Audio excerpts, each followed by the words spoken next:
대장을 건강하게 만드는 방법. 우리 사실 어떻게 보면 한국 사람뿐만 아니라 전 세계적으로 가장 심각한 게 대장의 건강이에요. 정말 음식물 이렇게 섭취하고 우리가 대장이 건강하다라는 것은 절대 할 수 있는 말이 아닙니다. 절대 건강할 수 없는 장을 갖고 있는데 우리가 이 장을 어떻게 건강하게 만들 수 있을까? 몇 가지를 여러분들에게 정리해 드릴게요. 오늘부터 실천할 수 있습니다. 되게 별거 아닌 것도 있고요. 당연히 여러분들이 알았던 것도 있고 전혀 생소한 것들도 있을 수 있어요. 첫 번째는 당연한 거, 소식입니다. 우리가 보통 식사는요, 원칙이 있어요. 물론 이건 어디까지나 제가 뭐 일하는 분들 다 전체적으로 포함시키는 건 아니에요. 물론 다 그렇게 먹으면 더 좋겠지만 그렇게까지는 먹기 힘들잖아요. 그러면 적어도 장이 안 좋거나 적어도 내가 암이 있거나 아토피가 있거나 아니면 여러 가지 질병이 있다. 이런 분들은 식사를 하기 전에 배고픔을 무조건 느껴야 돼요. 이게 원칙입니다. 근데 이런 게 있어요. 우리가 이제 에너지를 많이 소비하면 조금 더 먹어도 배고픔을 느낄 수 있는데 어쨌든 여러분들 식사하기 전에 소화가 안 될 정도로 배가 막 든든하다. 이 정도로 드시면 무조건 안 됩니다. 그러면 어떤 현상이 일어날까요? 우리가 너무 배가 안 고프면 우리 몸에서 음식을 달라고 뭔가 우리가 원할 때 하는 게 훨씬 더 잘 되잖아요. 일이요. 내가 하고 싶을 때 하는 일. 하기 싫을 때 하면 일이 잘 돼요? 안 돼요? 안 되잖아요. 마찬가지입니다. 그래서 여러분들이 공복을 즐기셔야 돼요.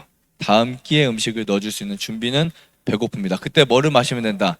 물을 마시면 된다. 그리고 많이 먹고 자주 먹으면 대장이 스트레스를 받아서 체력이 고가야 돼요.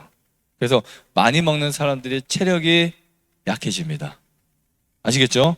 많이 먹고 힘내 이게 아니에요. 적게 먹고 힘내는 게 맞아요.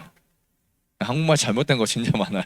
두 번째, 허리를 펴는 거예요. 밥 먹을 때도 이렇게 먹고 산책 갈 때도 이렇게 가고 허리가 구부정한 분들이 있어요. 의식적으로 허리를 펴려고 노력하셔야 돼요. 허리를 펴게 되면 대장근 주변의 장기와 뱃살에 의해서 눌려서 모양이 변화가 됩니다. 모양이 이상해져요. 이렇게 있으면 우리가 특히 밥 먹을 때 허리만큼은 최대한 펴줘야 돼요. 밥 먹을 때 아시겠죠? 밥 먹을 때 이렇게 쭈그리고 먹는 그 자세는 최악이라고 보시면 돼요. 장이 좋아질 수가 없어요. 충분히 허리를 펴서. 그러려면은 한 숟갈 떠서 먹고 이렇게 있어야 되겠죠. 계속 먹으면 안 되겠죠. 네, 그래서 여러분들이 허리를 펴서 먹는 게 정말 좋고요. 그리고 배를 따뜻하게 보호해주는 것도 좋습니다. 나는 배가 차갑다. 그러면 바꿔야죠. 음식을 여러분들 은행 같은 거, 통밀 이런 거 드시든 운동을 하시든 안 되면 따뜻하게 배를 마사지를 해주시든 이런 거 되게 좋습니다.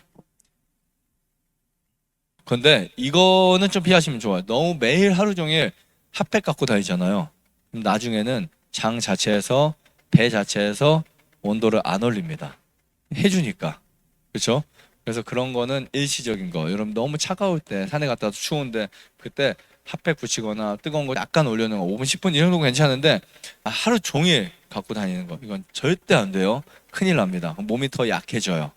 그래서 장기적으로 봤을 땐 일광욕도 되게 좋아요. 배를 올리고 배 이 복부 배꼽 이 사이로 올려놓고 햇빛을 쬐면 그쪽으로 모세혈관이 자극이 된다고요. 그리고 혈관 속의 혈액이 빠르게 움직일 수 있어요. 그쪽으로 이제 뭐가 돼? 자극이 되잖아요. 아니면 부항을 좀 떠주는 것도 괜찮아요. 셀프로 뜰 수 있어요. 그리고 배 마사지 해주는 거, 아로마 허브 테라피를 좀 해주시는 거. 유칼립투스 구입하시면 그거 바르셔도 되고, 아니면 레몬 오일이라든지 티트리라든지, 특히 티트리 정말 좋습니다. 티트리 오일 발라주면 좋아요. 예전에 복막암이 있던 분이 매일 티트리를 발랐는데 암이 사라졌어요.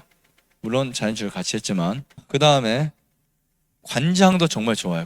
장을 비우는 행위는요, 저는 인간의 역사 속에서 너무 좋은 거라고 생각해요. 어떻게 보면 디톡스도 관장을 위한 거기도 합니다. 우리가 디톡스를 오래 하잖아요. 3일, 5일, 일주일 하다 보면 장내 음식이 비워져요. 그때 뭐가 될까요? 치유가 돼요. 이거를 우리가 소금 관장, 물을 마셔서 하는 관장이나 아니면 대변, 항문 관장 정말 좋습니다. 이 관장을 주기적으로 하는 사람들의 장은 깨끗할 수밖에 없다라고 보시면 될 것 같습니다. 그러면 간 기능이 회복이 돼요. 간 기능. 이상하게 장을 청소했는데 어디가 좋아진다고요? 간도 좋아진다고요. 그 다음에 여러분들 이제 인식을 하셔야 돼요. 섬유질 없는 질긴 음식 먹자. 아시겠죠?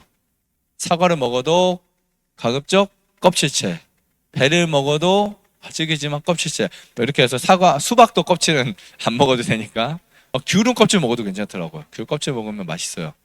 그 정도까지는 안 하셔도 되고요. 기본적으로 우리가 뭐 거친 것들은 좀 벗겨낼 수 있지만 대부분 우리가 껍질째 먹는 거. 물론 이렇게 나음 힐링 센터에 식사를 하다 보면 섬유질 걱정 절대 안 해도 됩니다.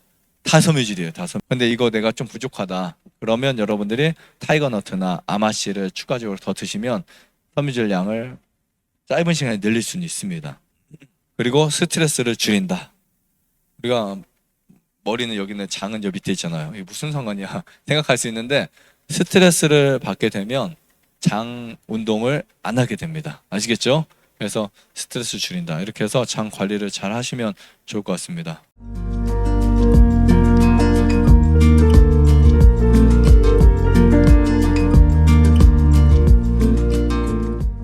대장을 건강하게 만드는 방법. 우리 사실 어떻게 보면 한국 사람